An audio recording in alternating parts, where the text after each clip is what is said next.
अस्सलाम वालेकुम नाज़रीन, न्यूज अपडेट में आप सभी का इस्तकबाल है। मैं हूं आफरीन। आइए आज की अहम अपडेट्स पर डालते हैं एक नजर। वज़ीर आज़म नरेंद्र मोदी ने डिजिटल लेन देन और बैंकिंग निजाम से इसमें आई तब्दीलियों का हवाला देते हुए कहा कि हिंदुस्तान ने दुनिया को दिखाया है कि वो टेक्नोलॉजी को अपनाने में सबसे आगे हैं।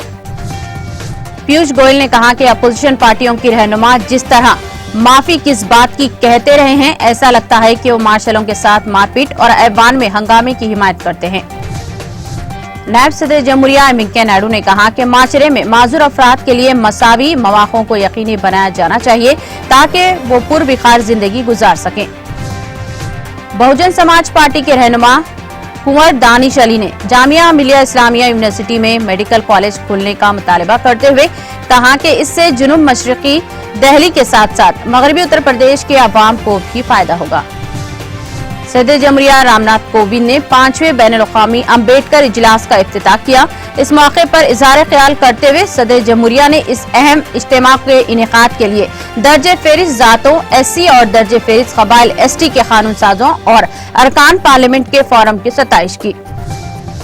सुप्रीम कोर्ट ने खतरनाक फिजाई आलूगी की सतह पर मरकज, दिल्ली और हमसाया रियासतों की सरजानिश की और हंगामी सूरत हाल के लिए हंगामी इक़दाम करने पर जोर देने के साथ साथ वार्निंग भी दी है कि 24 घंटों में कुछ मुस्बित नहीं किए गए तो वो कोई सख्त ऑर्डर मंजूर करेगी। अक़लियती उमूर के मरकजी वज़ीर मुख्तार अब्बास नकवी ने लोकसभा में कहा कि कोरोना वबा के प्रोटोकॉल की वजह से आज़मीन हज के लिए एम्बार्केशन पॉइंट की तादाद 21 से कम करके 10 कर दी गई।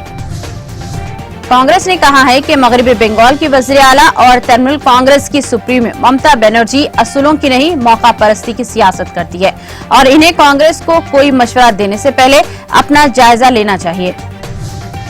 समाजवादी पार्टी के सदर अखिलेश यादव ने हाल ही में असतिज़ा की अहलियत की भर्ती TET इम्तिहान की पर्चा लीक होने का सिलसिला वज़ीर आला योगी आदित्यनाथ के आबाई जिले गोरखपुर से जुड़े होने के इम्कानात का हवाला देते हुए हुकूमत से इसकी गहराई से जांच कराने की मांग की है। मुल्क में कोरोना की सूरत हाल फिर से खराब होती नजर आ रही है। गुज़िश्ता 24 घंटों के दौरान न सिर्फ एक्टिव केसेस में इजाफा हुआ है बल्कि सेहतयाब होने वाले मरीजों की मुकाबले नए केसेस में भी इजाफा देखा गया है। इस अपडेट में फिलहाल इतना ही। दीगर अपडेट्स के लिए जुड़े रहिए TTV के साथ।